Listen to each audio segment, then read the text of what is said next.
Okay, we are recording and we are on.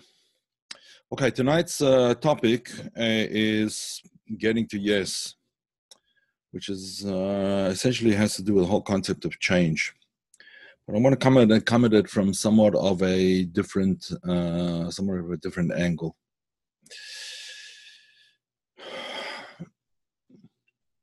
The whole concept of changing ourselves, changing our environment, changing other people, changing other people's minds, and so on and so forth. Well, there's various ways that one can go about it. First of all, I should have asked you, how's the sound? Is the sound okay? Everyone can hear?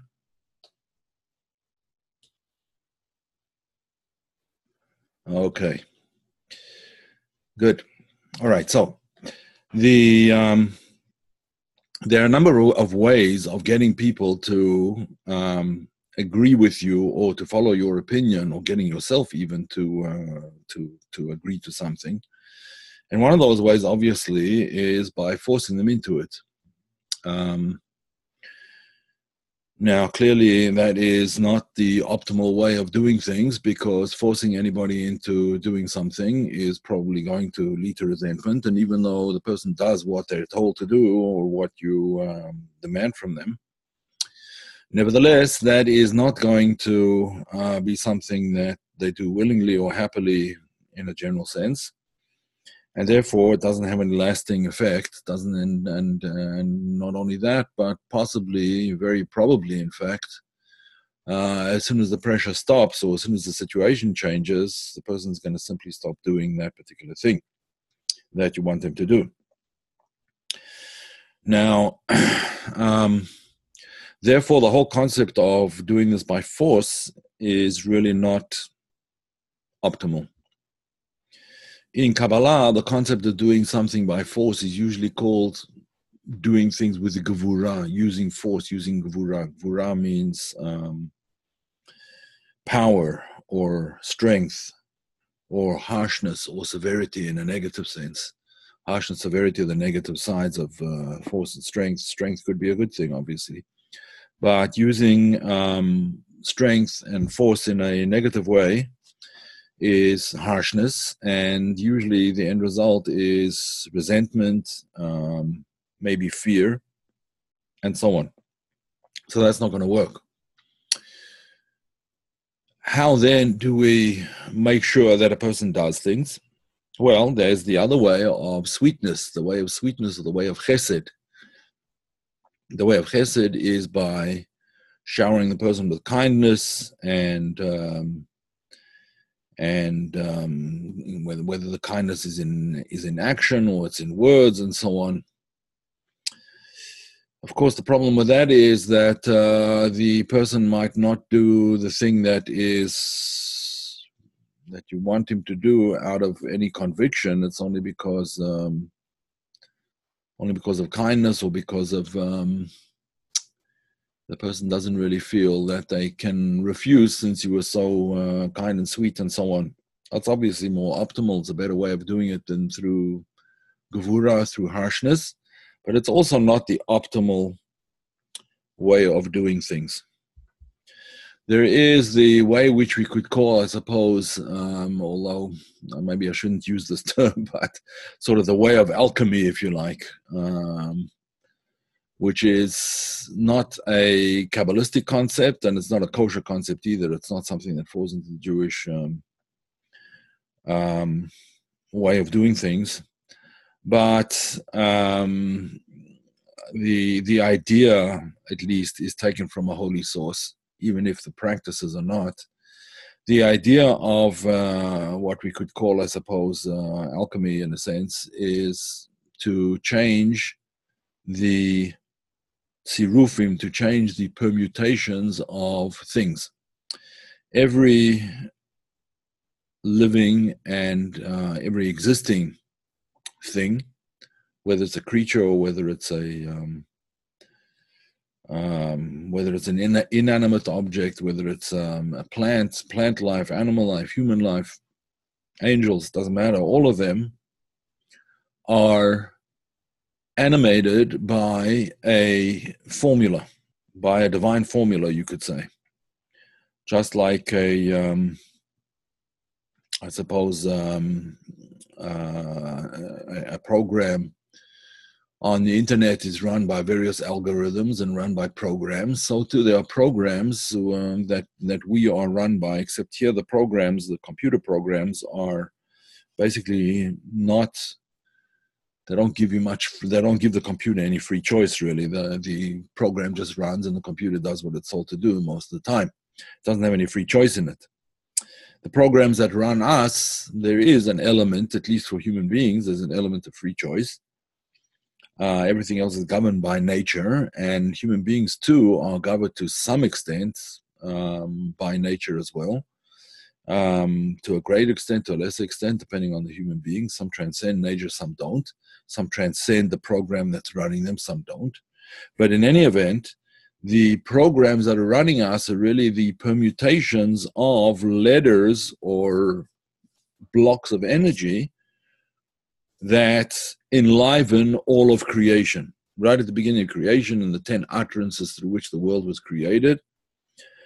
For example, there shall be light, and there was light. There shall be grass and trees and herbs and so on and so forth. All of those were utterances which ran the basic program of human life, of plant life, of inanimate life, and so on, animal life.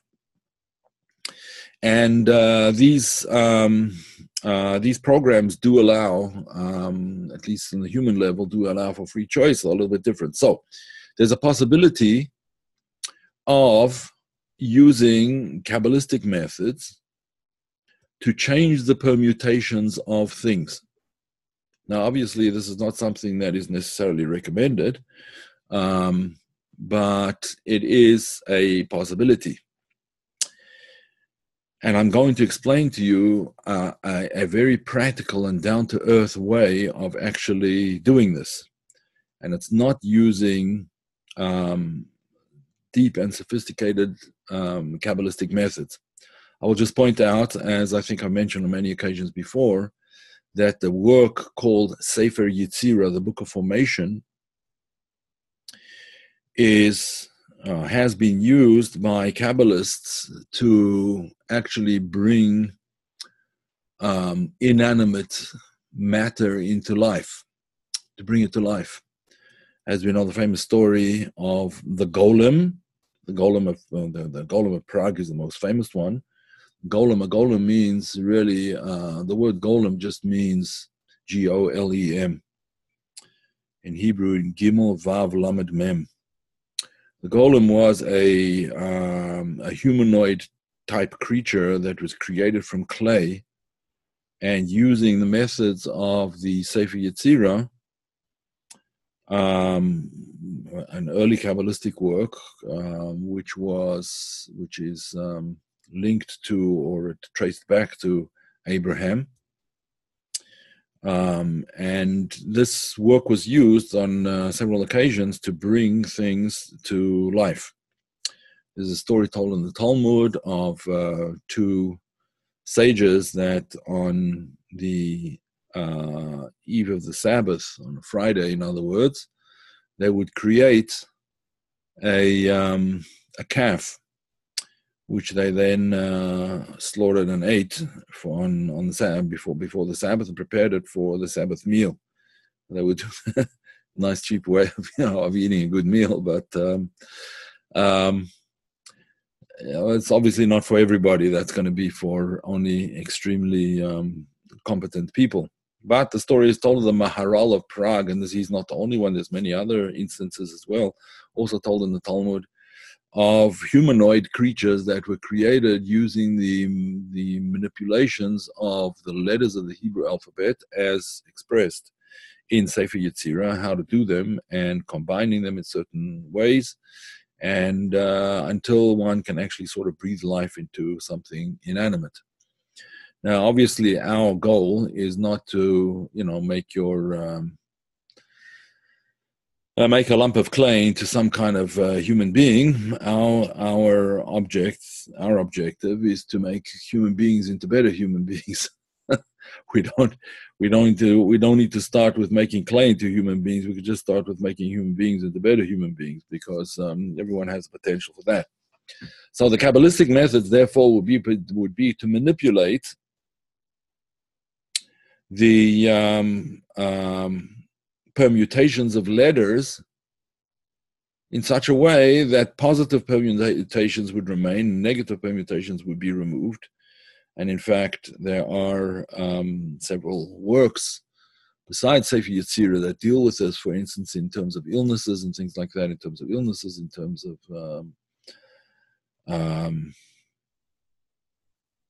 various other incidents which need to be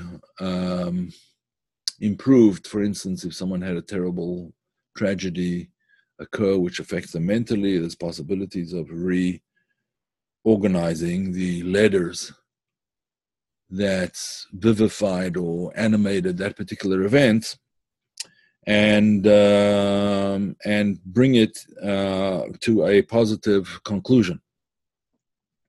Now, obviously, one has to be a very ethical and very well-respected and very practiced Kabbalist to be able to do these things. So it's not for the average individual. But what is for the average individual? Well, there's a story which is told in last week's Torah reading. I know we're a week out of date, but last week's Torah reading was the section called Ba'alotcha, or Ba'aloischa, which talks about when Aaron lit the candles, that they were the candles in the tabernacle. Aaron lit the candles in the tabernacle. He was the one that was his duty, to light the candles. And there are a number of important details in the whole story about how he did it, the method that he used, his attitude towards them, that perhaps we'll discuss soon. In any event, one of the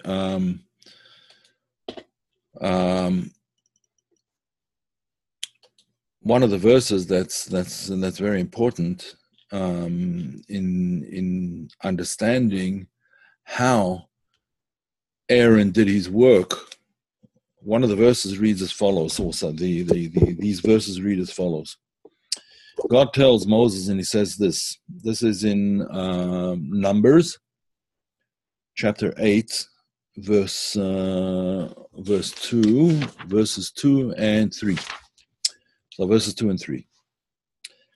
So God tells Moses to tell Aaron the following. He says to him, Daber el Aharon, speak to Aaron, Vamata elav, and tell him as follows, Ba'alotcha et hanerot, when you light the candles, when you kindle the candles, and so on, then this is what you have to do. And he tells him the procedure that he has to follow.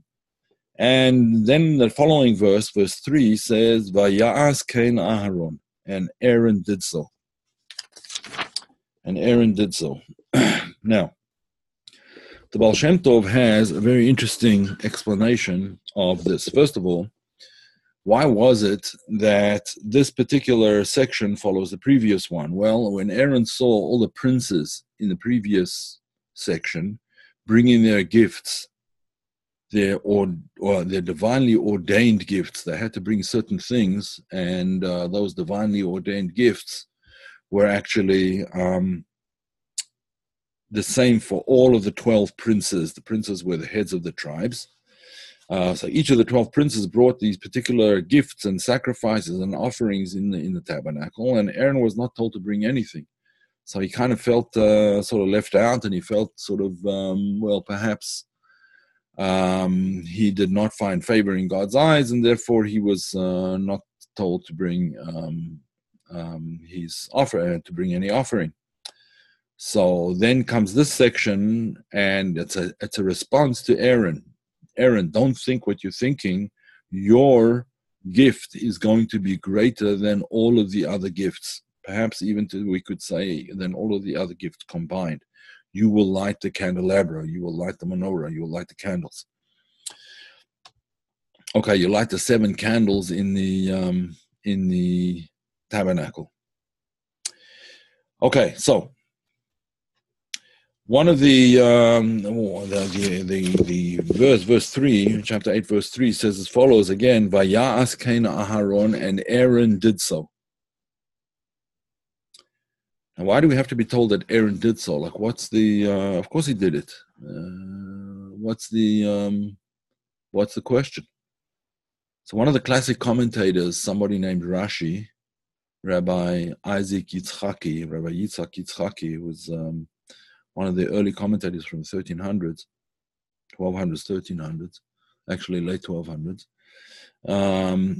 He commented as follows, and he says this: Aaron did so. This is to tell you the praise of Aaron, that he made no change.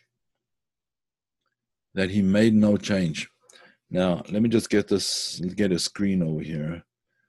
I want to share a screen with you so you'll understand a little bit better what this concept is all about.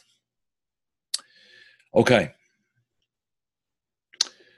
The word in Hebrew for yes is Cain. The word for no is lo. Okay, no and yes. So the verse states, Vaya'as Cain Aharon, Aaron did so, he did yes, in other words. He made yes. Aaron made yes. And Rashi, the commentator, comments, Lo shina, he did not change. Now, the simple, straightforward explanation of it is, when he lit the candles, it could have been such an emotional and such a spiritual experience for him that he might not have done it exactly the way that it was required to do. There's a certain ritual aspect over here that had to be done in a certain order. It had to be done in a certain way. It had to be done with a very level head.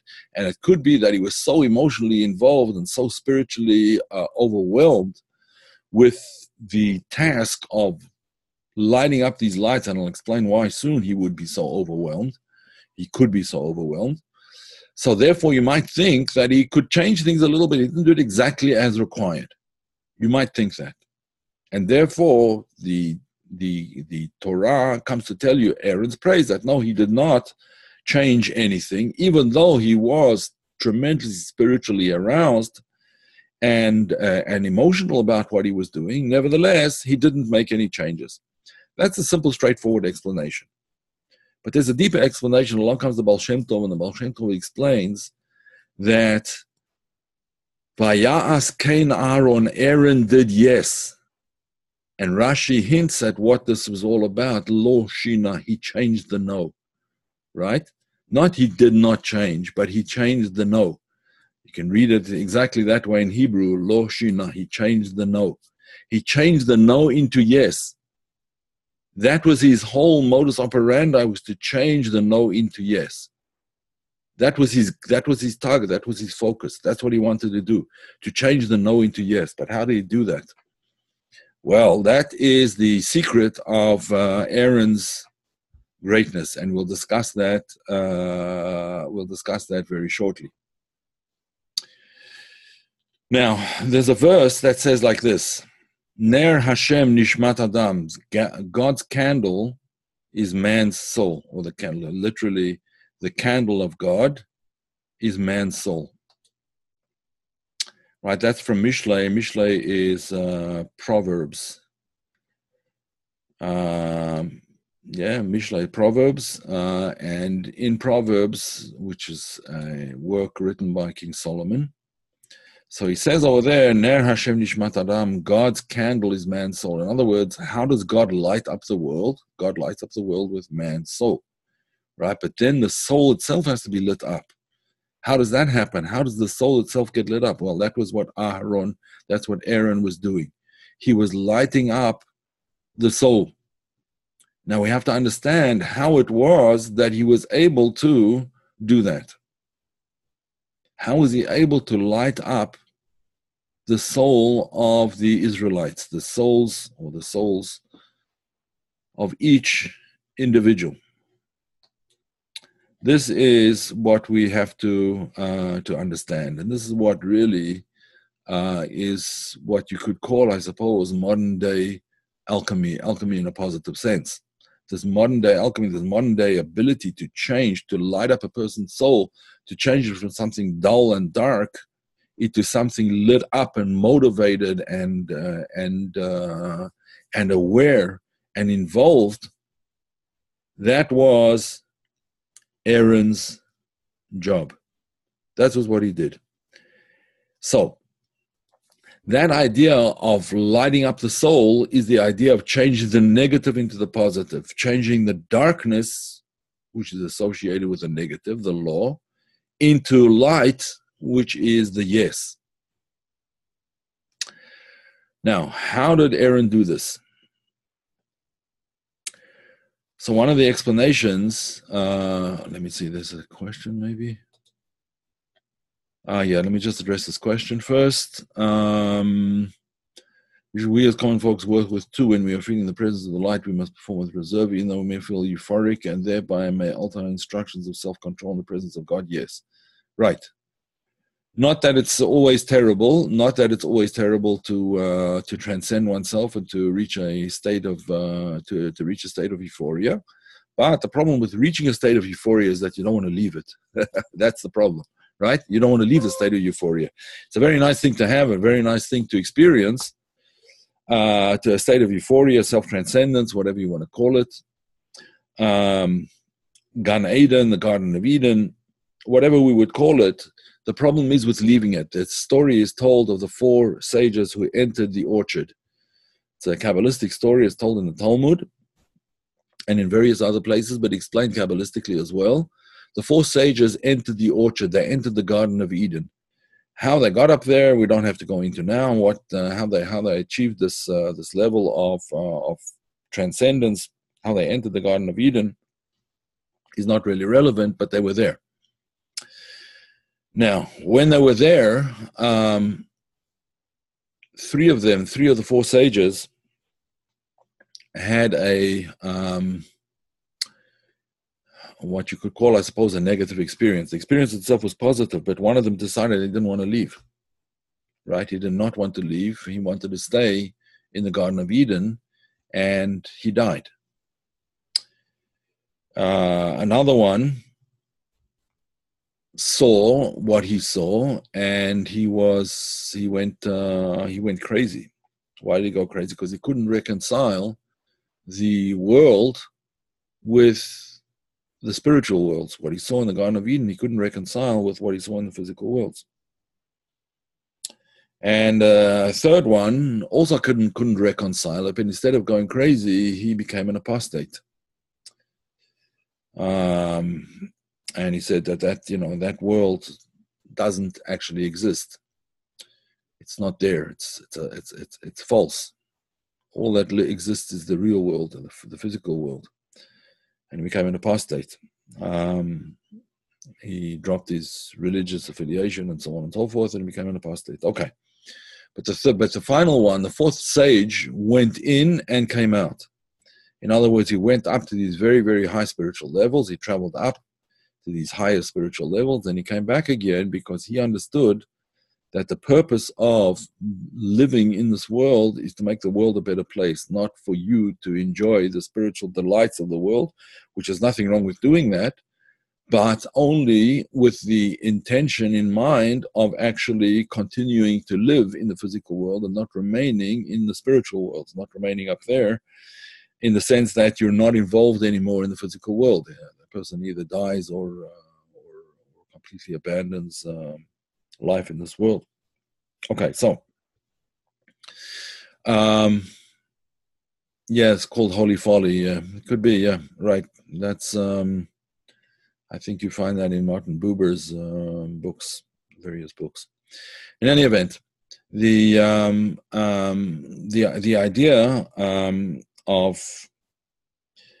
the idea that we were speaking about, this ability to light up the soul, which is what Aaron did.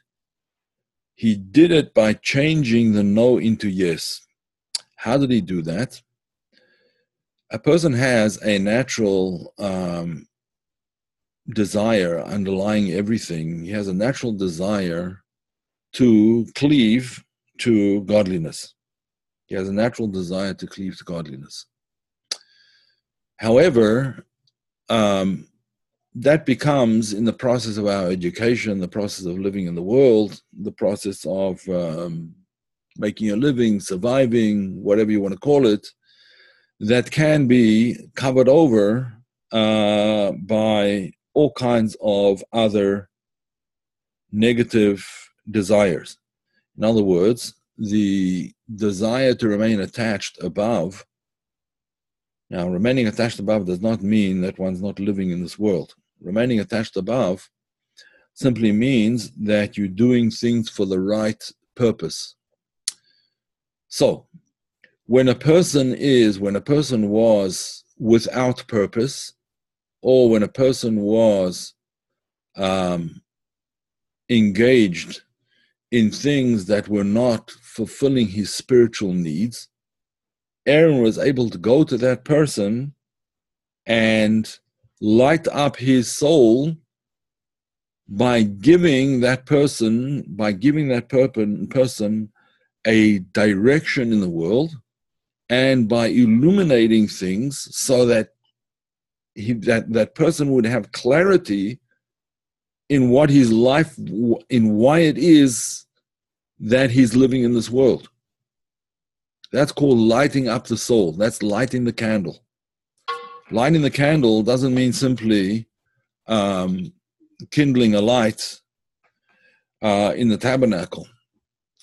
It means putting a flame to the soul. As we said before, God's candle is man's soul.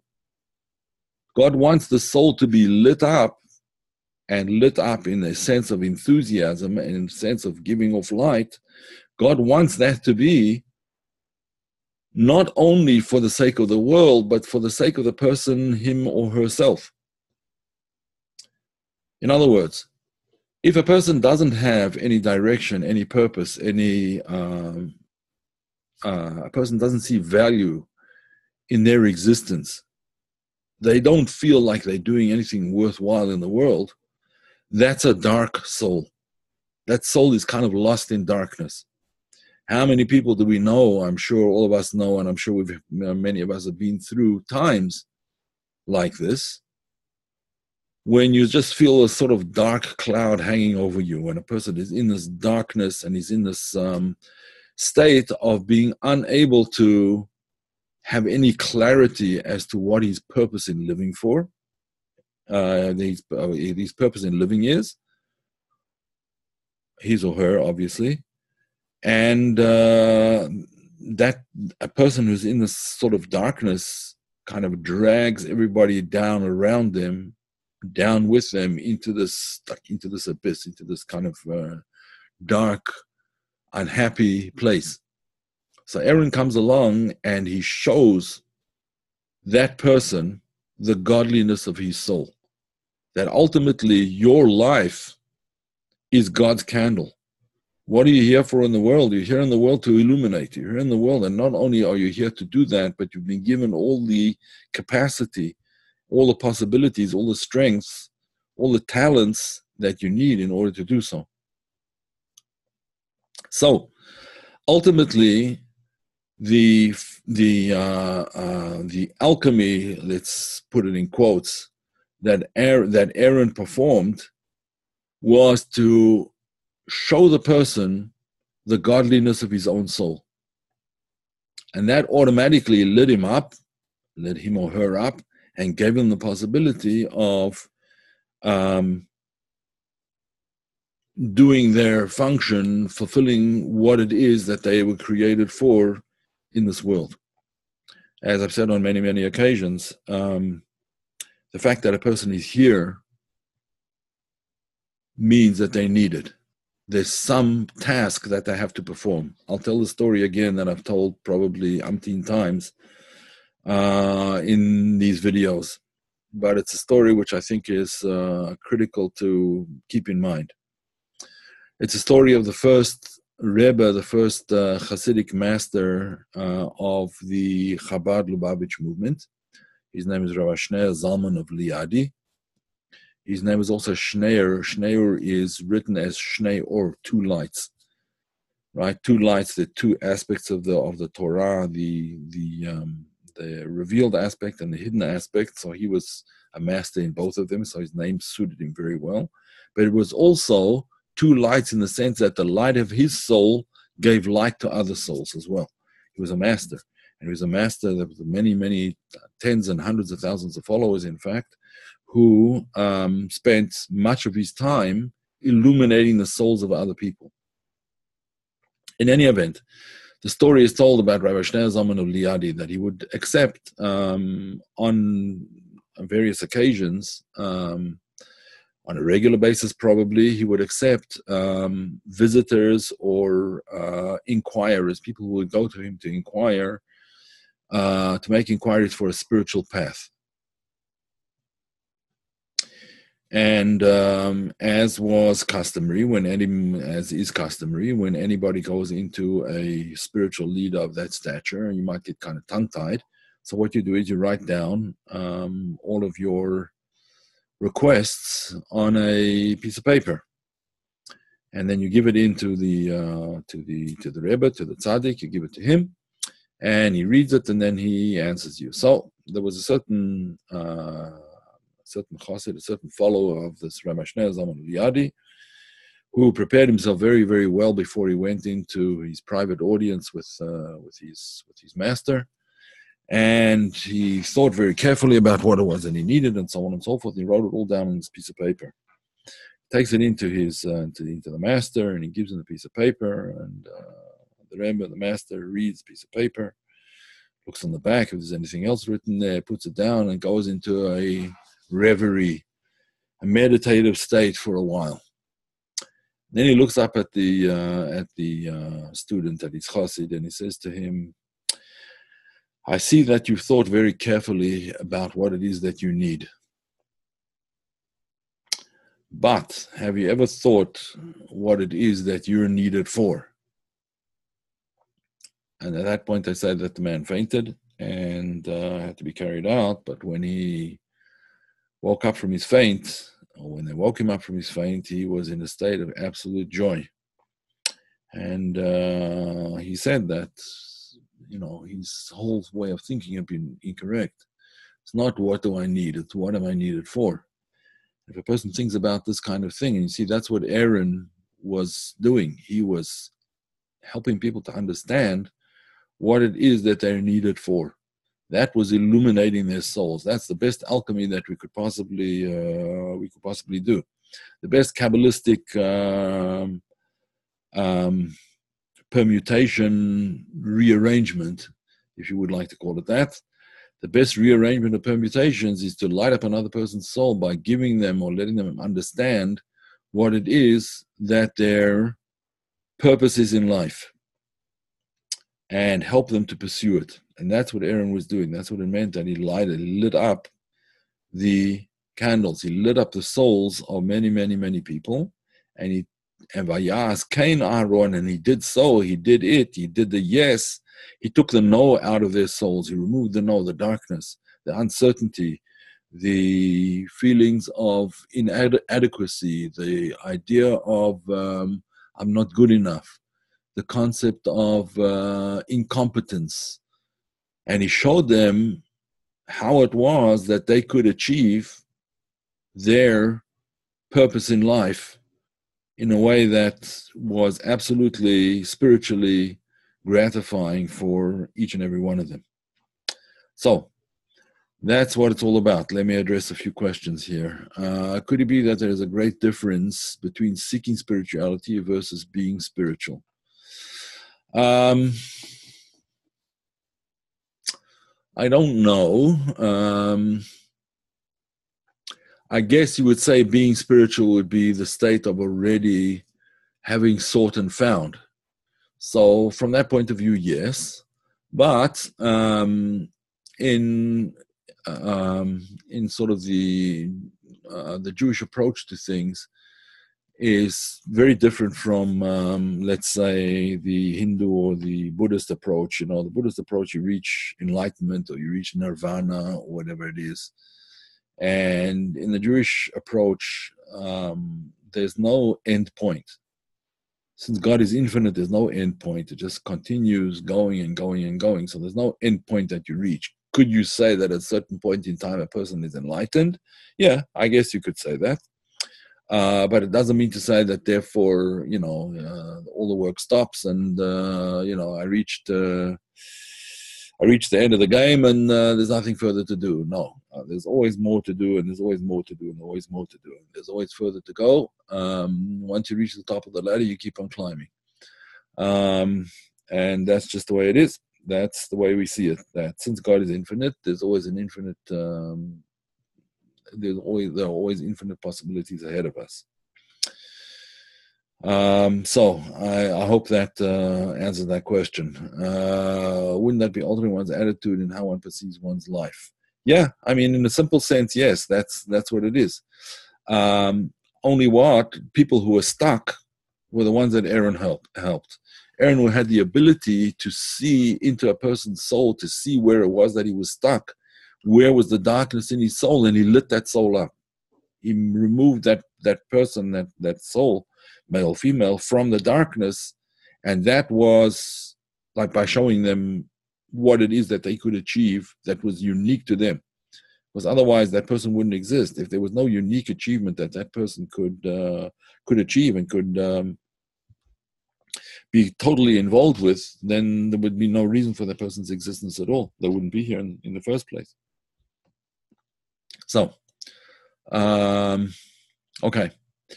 Sounds like Aaron on a mature level of mentoring to others, and we see folks like that today. So I ask if those folks are blessed with this talent as a natural born gift, or if they lived life in the correct way and developed the skill. It could be both. It could be both, Ernest. In other words, both are possible. Some people are definitely born with that talent, and some learn it on the job, so to speak. They learn how to, and it's something that everybody can learn, because ultimately all souls are derived from the same source, and therefore all are interlinked and interlocked. And therefore, it's always possible to find something in that in another person that is not just positive, but a source of light in their own lives. And again, some people are born with a talent, and some develop it along the way. One is not necessarily better than the other, because people who develop it along the way may be more insightful into other people's, they may be more insightful into other people's problems because they had to go through their own in order to get there. Shirley asked, does this mean that some people are responsible to help others in this way? Yes. I would say that that's definitely true. We do have that responsibility. We are all interresponsible, and that is one of our responsibilities, to help other people to see their own goodness, their own potential, their own possibilities, and to help them on the way. It seems we can help others find it themselves. Yes. Yeah, I mean, you don't have to give it to them on a plate very often. If you give something to a person on a plate as a gift, it's not necessarily appreciated. You have to be able to let them find it themselves. Yes, what Ernest is saying, magical counsel has the ability to reframe things from victim to survivor. Simply a change of words makes all the difference. Magic gifted, yes. Right, exactly. Should we be trying to connect these ancient accounts to our lives today? Yes, absolutely. We should be trying to connect these ancient accounts. Anything that is in the Torah is written there not as a historical document so much as a teaching in our current lives. That's why it's there. History is not the purpose of the Torah. Excuse me. It is obviously there is some historical aspects to it, like the Exodus, the slavery in Egypt, and Exodus from Egypt, the Torah, and so on and so forth. There are historical ideas there, but that's not the entire purpose. The word Torah is from the word hora'ah. Hora'ah means instruction right? Instruction in your daily life. It's also related to the word light. The Aramaic word for the Torah is oraita. Oraita means, I'll write it over here in the oraita, or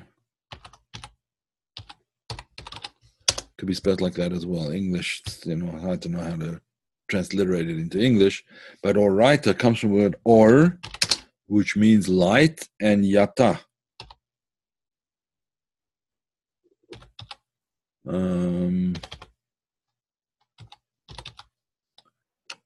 Or in the present tense, or in the future tense, ata. Here we go. Yeah, or yata, or ata, or light comes, right? The bringing of light.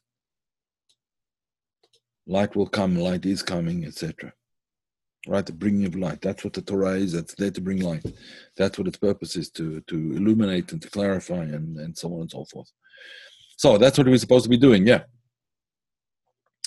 We are supposed to be illuminating our lives and the lives of those around us and people that we come into contact with. You'd be surprised how far a little smile can go in somebody else's life. I've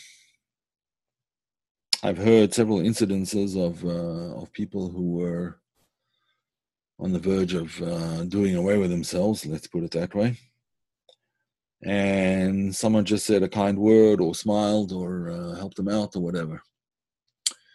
I think I mentioned before a story when I was younger, centuries ago. When I was probably about 15. So I went hitchhiking with a friend of mine, and in those days it's quite safe to do that, actually. Anyway, we went hitchhiking down to the coast. I lived inland, and we went hitchhiking down to the coast. But unbeknownst to us, it was a bank holiday the day that we arrived in a certain town. Now, different provinces have different sort of holidays, and in that particular section, in that particular province, had a public holiday for that province, which was not observed in the province that I came from, so I didn't even know about it. Anyway, we came to this town, and we discovered that the banks were closed, so we had very little money on us. So we decided, all right, we better go on and try and get and go into the next town or whatever. Anyway, we stopped over somewhere on the highway. Someone dropped us off at a rest stop, a rest stop on the way, and there was a kind of a little store, restaurant, and so on. And we went to just order. We asked for a loaf of bread and a bottle of milk. That's all that we have money left for. So the owner was obviously understood what was going on. He was a very insightful person, and he said to us, "Where you go? Where you coming from? Where you going?" And he started talking to us, etc., etc. Sat down for a few minutes, and meanwhile, he just went into the back and into the back of the store, and he came back again. And a few minutes later, I guess the chef or whatever it was, the waiter, brought in a platter of sandwiches. And he put them down in front of us, and we said, "We didn't order this, and we don't have we don't have money to pay for it." So the owner said, "No, I know. He was talking to us this whole time." He said, "No, I understand. I know. You don't have to pay for it, but when you have the opportunity, pay it forward. Like pay it on to somebody else. Give it to somebody else. That's all." So at a young age, at the age of 15 or so, I already absorbed that message. Pass it on. You've had kindness, you had good things in your life, you had positive experiences, you had an easy time, perhaps. Pass it on. And even if you didn't have an easy time, but even if you had a very difficult time, but things have improved, and if they haven't, hopefully they will soon. When you can, pass it on. So, yes, we have to help others, and we have to make it practical in our own lives every day. So, another question. Aaron, help us see the light that problems seem to darken. Yes, that was what he did. He put things in a much better perspective and reframed them for us so that the negative connotations of any particular thing might not be what we thought they were. We tend to calamitize negative events, and he didn't simply put a positive spin on them. He showed us the good in that thing. When you see the good in something, that already transforms its nature from negative into positive. So that is the alchemy that we're talking about, so to speak, the Kabbalistic trick in quotes, right? It's not a trick, it's reality. That's what we're supposed to try and do for ourselves and for others. Okay, any more questions?